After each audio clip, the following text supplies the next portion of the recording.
Magandang araw po sa inyong lahat, mga minamahal naming mga ka-BBS sa bawat sulok ng ating bansa. Mula Luzon, Visayas hanggang Mindanao. Kamusta po kayong lahat? Mga masisipag nating small-scale livestock farmers at backyard racers.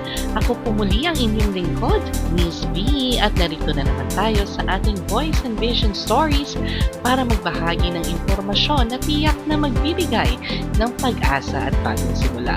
Handa na ba kayong makinig sa isang pagkakataon na maaaring magpabago sa inyong pamumuhay? Tara na, simulan na natin. Mga ka-BBS, alam kong pamilyar kayo sa sistema ng paiwi o paalaga. Ito ang tradisyonal na paraan kung saan ang isang may-ari ay nagpapatiwala ng kanyang alaga sa isang tagapag-alaga. Ang maganda po nito ngayon, ang ating gobyerno sa tulong ng iba't ibang ahensya ay sumusuporta sa ganitong sistema. Ito po ay isang programa na naglalayong tulungan kayong mga magsasaka na makapagsimula o mapalago ang inyong kabuhayan sa pag-aalaga ng hayop nang hindi kayo mag-aalala sa malaking puhunan. Sa paiwi ng gobyerno, kayo po ay magiging tagapag-alaga ng alagang hayop na ipinagkatiwala sa inyo. Kayo ang bahala sa pagpapakain at pag-aalaga.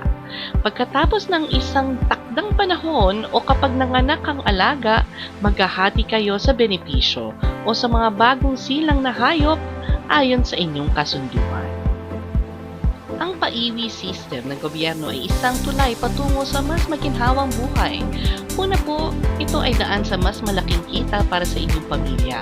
Pangalawa, mayroon kayong kaalaman at technical support mula sa mga eksperto. At pangatlo, ito po ay pagpapalakas sa ating lokal na industriya. Sa pagdami ng alaga ninyo, lumalakas din ang ating produksyon ng pagkain na nakakatulong sa buong bansa. Kaya huwag mag-atubili dahil ang programang ito ay ginawa para sa inyo. Ngayon, tumako naman tayo sa mga hayop na kasama sa mga programa ng gobyerno. Kalabaw. Ang pangunahin po dito ay ang ating mga kalabaw lalo sa pamamagitan ng Philippine Carabao Center o PCC. Ang kanilang sistema ay ang pagpapahiram ng mga mura buffalo para sa gatas at ating mga native na kalabaw sa mga magsasaka. Sa ganitong paiwi system, ang unang ipinanganak ng buya ay ibabalik sa PCC para maipamahagi naman sa ibang magsasaka. Baka. Para naman sa baka, ang Department of Agriculture or DA at National Dairy Authority o NDA ay may mga programa para sa mga gustong mag-alaga. Madalas itong kasama sa mga animal dispersal programs para sa dalawang layunin. Para sa gatas, tulad ng mga Holstein, Friesian, ang mga breed na ito ay kilala sa kanilang mataas na gatas. Para sa karne, tulad naman ng mga lahing Brahman na mabilis lumaki at may mataas na kalidad na karne. Kambing. Ang DA Bureau of Animal Industry o BAI at ang mga lokal na pamahalaan ay mayroon ding mga dispersal program para sa kambing. Ang kambing ay madali lang alagaan at napakagandang panimula para sa mga backyard racers. Kabilang sa mga breeds na ipinamamahagi ay ang Boer para sa karne at ang Anglo-Nubian para sa gatas. Bukod pa sa matibay na nating native na mga kambing. Baboy at manok. Para naman sa baboy at manok, ang sistema ay tinatawag na dispersal program o kaya'y repopulation program. Hindi man ito ang tradisyonal na paiwi, pareho pa rin ang layunin nito, ang bigyan kayo ng panimulang puhunan.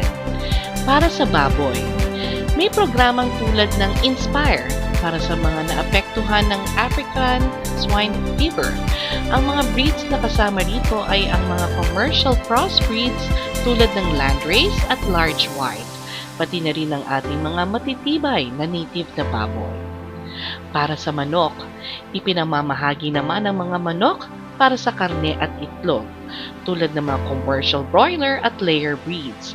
Pinalalakas din ang pag-aalaga ng ating mga native na manok tulad ng darag at banaba na matitibay at masarap ang karne. Ngayon, siguro ay nagtatanong kayo, aktibo pa ba ang lahat ng programang ito? Ang sagot po ay oo. Ang mga programang ito ay hindi po isang beses lang na proyekto, kundi bahagi ng matagalang plano ng ating gobyerno. Pairi sa Kalabaw. Ang programa ng PCC ay tuloy-tuloy na ipinatutupad sa buong bansa. Aktibo po ang pagmamahagi ng mga dairy buffalo sa mga magsasaka at ito ang pangunahing paraan nila para maparami ang populasyon ng kalabaw. Dispersal ng baka at kambing. Ang mga programang ito ng DA at NDA ay nananatiling aktibo. Halimbawa, ang NDA ay patuloy sa pag-import at pagpamamahagi ng mga dairy cattle para sa ating mga magsasaka upang maabot ang sapat na produksyon ng gatas sa ating bansa. Repopulation ng baboy. Ang Inspire program ay isa sa pinakaaktibong proyekto ngayon ng DA. Mula noong inilunsad ito, patuloy ang pagboto at pagsuporta sa mga backyard farmers na naapektuhan ng African swine fever. Tiyak po na magpapatuloy pa ito sa mga darating na taon upang muling mapalakas ang ating pork industry. Livelihood programs ng manok.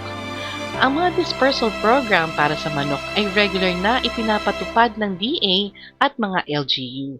Ito ay isang paraan para magbigay ng mabilisang kabuhayan at masiguro ang supply ng pagkain sa mga komunidad.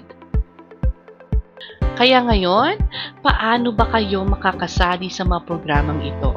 Narito po ang ilang simple at mahalagang hakbang.